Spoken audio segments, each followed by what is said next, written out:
ছাত্ৰ-ছাত্ৰীসকল আজিৰ এই পাঠত তোমালোকৰ বতৰ পৃথিৱীৰ পৰিভাগ আৰু ইয়াৰ পৰিৱৰ্তন এই শীৰ্ষক যি ৩ নং পাঠটো আছে সেই পাঠৰ আমি ৩২ আৰু ৩৩ পৃষ্ঠাটো আজি আলোচনা কৰিবলৈ ওলাইছোঁ। এই পৃষ্ঠাত দুটা বতৰ আৰু জলবায়ু সম্পৰ্কে আলোচনা কৰা হ'ব। তোমালোকে মনোযোগেৰে ভিডিঅ'টো চাবা আৰু ভিডিঅ'টো চোৱাৰ পিছত তোমালোকৰ কিতাপখন আকৌ এবাৰ পঢ়িবা বুলি আশা কৰিছোঁ। এইটো ৩২ নম্বৰ পাঠ। ইয়াত আছে বতৰ কি, জলবায়ু কি। ছাত্ৰ-ছাত্ৰীসকল তোমালোকে জানা আজি বতৰটো এতিয়া ৰ'দ দিছে, অলপ আগতে ডাৱৰীয়া আছিল, কালি বৰষুণ দিছিল বা ঠাণ্ডা দিনত কুঁৱলী দিয়ে,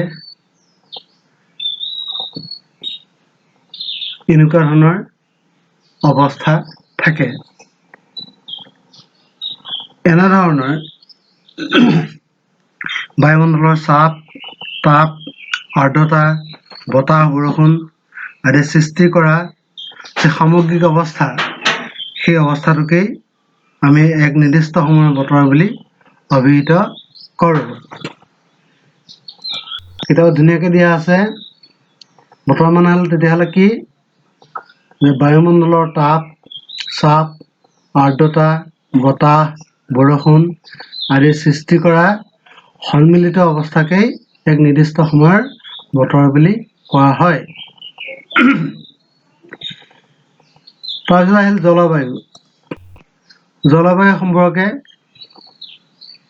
ইয়াত দিয়া আছে যে কোনো এখন ঠাইৰ আমি যি বতৰ পাওঁ, সেই বতৰ যদি অধ্যয়ন কৰি 30 বা 40 বছৰ, 30ৰ পৰা 50 বছৰলৈকে প্ৰতিদিনৰ বতৰ আমি লক্ষ্য কৰি বিজ্ঞানীসকলে লক্ষ্য কৰি যেতিয়া এটা গড় অৱস্থা উলিয়াই, সেই গড় অৱস্থাটোৱেই জলবায়ু বুলি কোৱা হয়। অৰ্থাৎ জলবায়ু হৈছে একোটা অঞ্চলৰ 50ৰ পৰা 30ৰ পৰা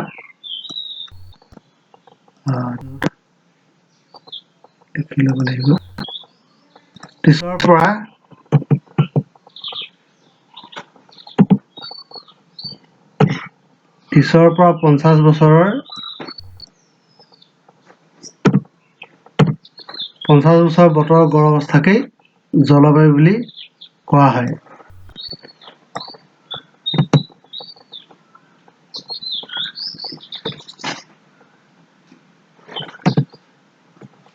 বায়ুমণ্ডলৰ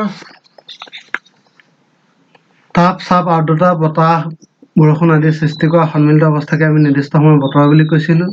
আৰু সেই বতৰ যদি 30ৰ পৰা 50 বছৰৰ গড় অৱস্থাটো লোৱা হয়, সেইটোৱে হ'ব জলবায়ু। এতিয়া আহিল বায়ুৰ উষ্ণতা।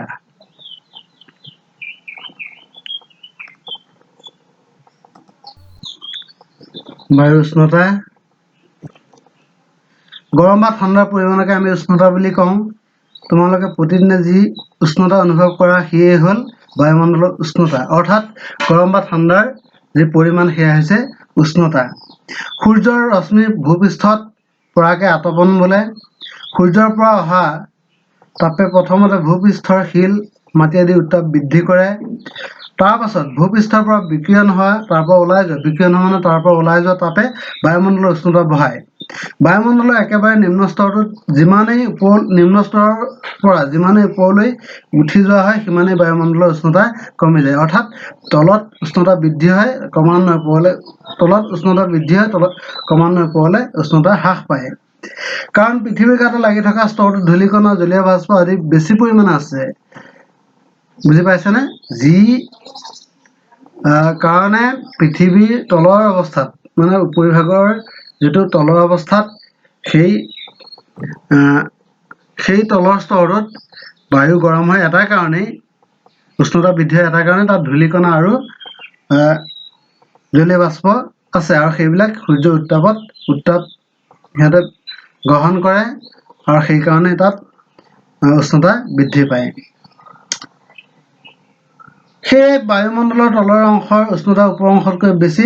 বিষুৱীয় অঞ্চলত সূৰ্যৰ ৰশ্মি গোটেই বছৰ পোনে পোনে পৰে, লম্বভাৱে পৰে।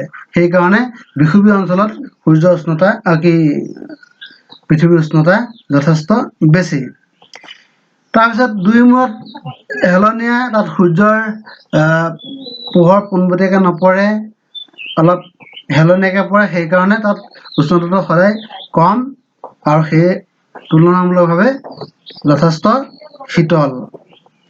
ঋতুভেদেও পৃথিৱীৰ উপৰিভাগত উষ্ণতাৰ তাৰতম্য ঘটে যেতিয়াই যিখন ঠাই সূৰ্যৰ সন্মুখীন হয়, সূৰ্যৰ ওচৰৰ চাপে, ইয়াৰ চিত্ৰত দেখুওৱা আছে, সূৰ্যৰ ওচৰৰ চাপে তেতিয়াই কি হয়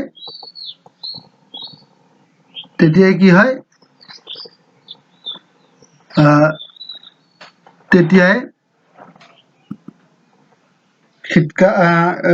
উষ্ণতা বৃদ্ধি হয়, আৰু যেতিয়া সূৰ্যৰ পৰা আঁতৰ হয় তেতিয়াই শীতকাল হয়।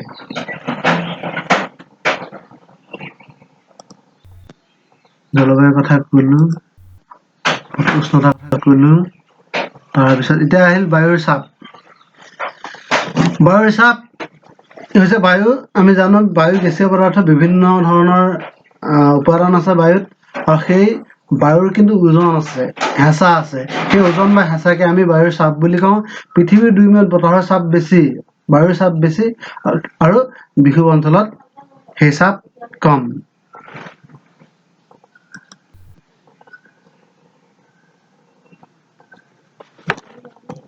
এতিয়া কিতাপত ধুনীয়াকৈ আছে যে বায়ু এবিধ গেছীয় পদাৰ্থ, বায়ুত ওজন আছে, আৰু সেই ওজনৰ হেঁচাকে আমি বায়ুৰ চাপ বুলি কওঁ। এই চাপে কোনো বস্তুৰ তল, ওপৰ আৰু কাষৰ পৰা ক্ৰিয়া কৰে। বায়ুৰ চাপে কোনো ঠাইৰ বতৰ নিৰ্ণয় কৰাত গুৰুত্বপূৰ্ণ ভূমিকা লয়। বায়ুমণ্ডলৰ নিম্ন স্তৰটোত যিমানেই ওপৰলৈ যোৱা হয়, বায়ুৰ চাপো সিমানেই কমি যায়। সমুদ্ৰ পৃষ্ঠৰ উচ্চতাত বায়ুৰ চাপ সকলোতকৈ বেছি, আৰু উচ্চতা বঢ়াৰ লগে লগে এই চাপ কমি যায়। সেইদৰে উষ্ণতা বৃদ্ধিৰ লগে লগে বায়ুৰ চাপ কমি যায়, আৰু উষ্ণতা কমি গ'লে বায়ুৰ চাপ বৃদ্ধি হয়। অৰ্থাৎ উষ্ণতা বৃদ্ধি হ'লে বায়ুৰ চাপ কমি যায়, কাৰণ বায়ুটো পাতল হৈ যায়, আৰু উষ্ণতা যেতিয়া কমি যায় তেতিয়া বায়ুৰ চাপ বৃদ্ধি পায়, কাৰণ শীতল হ'লে বায়ু গধুৰ হয় আৰু হেঁচাটো বেছিকৈ পৰে। দুই মূৰত বায়ুৰ চাপ বেছি, সেইকাৰণে তাৰ বায়ু শীতল। শীতল বায়ু গধুৰ হোৱাৰ কাৰণে হেঁচা দিয়ে, আৰু সেই হেঁচাৰ ফলত উচ্চ চাপ অঞ্চলৰ সৃষ্টি হয়। বিষুৱীয় অঞ্চলত বায়ুমণ্ডলৰ উষ্ণতা বেছি, সেইবাবে তাত বায়ু সদায় নিম্ন চাপৰ সৃষ্টি হয়।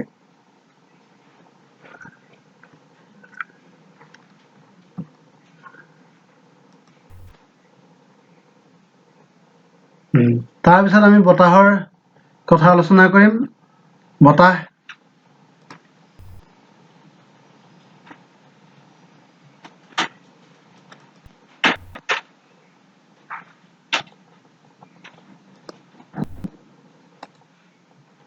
বতাহটো কি, যে বায়ু যেতিয়া চলাচল কৰে, বায়ু চলাচল কৰিলেই বতাহ হয়। বায়ু কেতিয়া চলাচল কৰিব, যেনেকৈ পানী ওখ ঠাইৰ পৰা চাপৰ ঠাইলৈ যায় বা দ ঠাইলৈ যায়, তেনেকৈ উচ্চ চাপ অঞ্চলৰ পৰা নিম্ন চাপ অঞ্চললৈ বায়ু চলাচল কৰে, আৰু বায়ু চলাচল কৰাকে বতাহ বুলি কয়। বতাহ বিভিন্ন অঞ্চলত বিভিন্ন কাৰণত বিভিন্ন ধৰণৰ বতাহ বয়, আৰু সেই বতাহবিলাকক তিনিটা ভাগত ভগাব পাৰি। নিয়ত বতাহ, যি নিয়মিতভাৱে বয়, উচ্চ চাপৰ পৰা নিম্ন চাপ অঞ্চললৈ বয়, সেয়া নিয়ত বতাহ। যেনে বাণিজ্য বতাহ, পশ্চিমা বতাহ, মেৰু বতাহ আদি। কিছুমান বতাহ সাময়িক বতাহ, মানে সময়ে সময়ে বিভিন্ন সময়ত বিভিন্ন বতাহ হয়। দিনটোতে বিভিন্ন ধৰণৰ বতাহ বয়, আৰু বছৰৰ বিভিন্ন ঋতুত বিভিন্ন ধৰণৰ বতাহ বয়। উষ্ণতা আৰু চাপৰ তাৰতম্যৰ ফলত যি বতাহ বয়, যি সাময়িকভাৱে সাল সলনিকৈ